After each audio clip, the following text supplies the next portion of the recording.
The king receives news of Hotspur's victory against Glendower, a brave Scottish nobleman.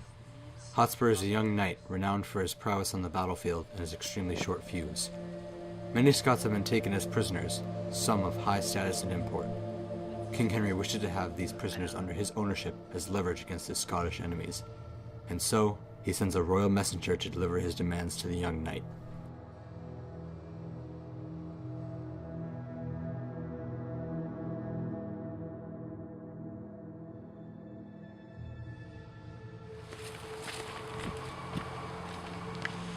Fine show on the battlefield, Sir Hotspur. The king would be very proud at how you put the dirty Scots to shame. Thank you. Now who might you be? You don't seem well equipped for the field. No, I'm no soldier, rather a messenger. I would have been a soldier if it were not for all the guns and blood and violence. It's really messy, all that. I'd rather be alive with no honor than be dead in the field with honor. Honor. By God, I would think it were an easy leap to pluck bright honor from the pale-faced moon or dive into the bottom of the deep. A man's honor leaves his legacy, his name in the books. Now, get on to your message, boy. I have wounds that need tending to and weapons that need polishing. I've been sent by King Henry himself to relieve you of your prisoners. He's heard of your victory and sent me to collect his dues. His due? Collect his due? You dare come to me moments after the end of a massive battle, while my wounds sting from the cold and my lungs burn from exhaustion, and demand for my prisoners? I'll keep them all. By God, he shall not have a Scot of them!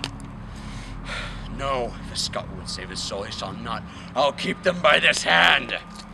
These are direct orders from the king. To deny a direct order from the king is, well, treason.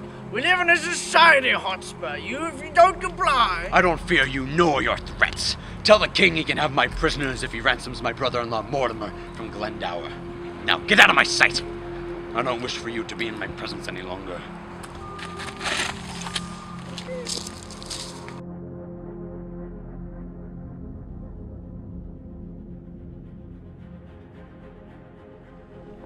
The king receives news of Hotspur's refusal and is extremely displeased. He summons Hotspur and his father, Northumberland, to discuss terms for the surrender of the Scottish prisoners. The king plans to get his way.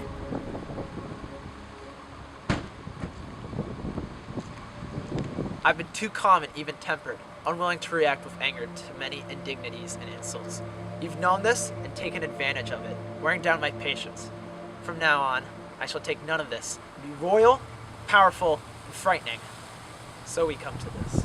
This whole situation is one big misunderstanding. The prisoners that Hotspur captured in Holmington were not kept from you in anger. Whoever told you that he meant to defy you was either mistaken or trying to make trouble. He's done nothing wrong. I did deny no prisoners, but I remember when the fight was done, when I was dry with rage and extreme toil, breathless and faint, leaning upon my sword, came there a certain man, neat and trimly dressed, fresh as a bride. He interrogated me with fancy language and demanded that I surrender my prisoners to him on your behalf. There I was, with the cold aggravating my wounds, being pestered by this idiot. Of guns and drums and wounds, God save the mark. Saying if war wasn't so messy and violent, he would have been a soldier himself. Fool. My answers came from pure annoyance, no true feelings behind it. So I insist. Don't take his word as the sole truth. My loyalty to you has yet to waver. Given the circumstances, whatever Hotspur may have said to a man like that in a place and time like that should be forgotten and never be spoken of again. He's admitted he didn't mean any of it, and it shouldn't be used against him any longer. However, he refuses to turn over his prisoners unless I accept his bargain. This bargain is for ransom for his brother-in-law, the foolish Mortimer, a man who consciously betrayed his own men, who he led into the fight against that great magician that damned Glendower, and now he has reports of his marriage to Glendower's daughter? Do you suggest I empty my coffers to ransom some traitor? Should I reward treason and bargain for a coward? No, I let him rot in Glendower's dungeon.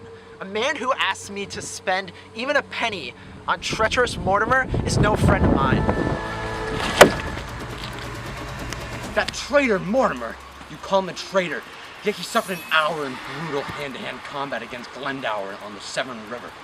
They broke 3 times from fighting and drank 3 times from the Severn. The river itself became discolored with the blood of both fighters. Mortimer, the traitor you claim he is, he would have never willingly suffered through so much pain and injury. You dare slander him as a traitor! You speak wrongly about him, Hotspur. You've been fooled. He never fought Glendower. I tell you, he would have just as soon dared to meet the devil himself as fight Glendower. You should be ashamed for falling for this lie, and you shall pay if I ever hear you speak the traitor's name again. I see danger and disobedience in your eyes. You carry yourself too boldly and proudly, and royalty should never have to endure a servant's frowning face. Remove yourself from my presence before I'm inclined to seize more from you than just your prisoners. Leave this place. You shall not have a scud of them!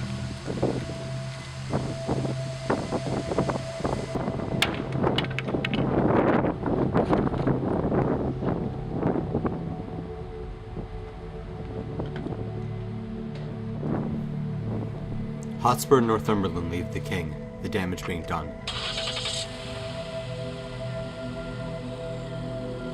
The prisoners shall not be surrendered, for an idea, a seed, has been planted in their minds. The seed of rebellion.